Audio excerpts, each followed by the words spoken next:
Bah, nous, on a vérifié au niveau du stock, on a tout ce qu'il faut là pour les urgences, hein. On a le riz, les jus de fruits, les petits bonbons, le cassoulet, l'eau potable bien sûr.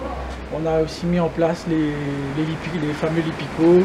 Saint-Joseph, comme toutes les autres communes de l'île, se prépare au passage du cyclone et depuis 8 heures ce mercredi matin, 18 centres d'hébergement sont opérationnels. C'est à Langevin que nous avons rencontré une des équipes chargées de l'approvisionnement. On est là depuis 7 heures du matin.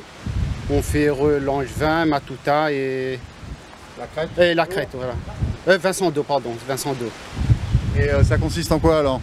Oui, ça se consiste à alimenter les centres d'hébergement et pour les personnes qui sont en difficulté.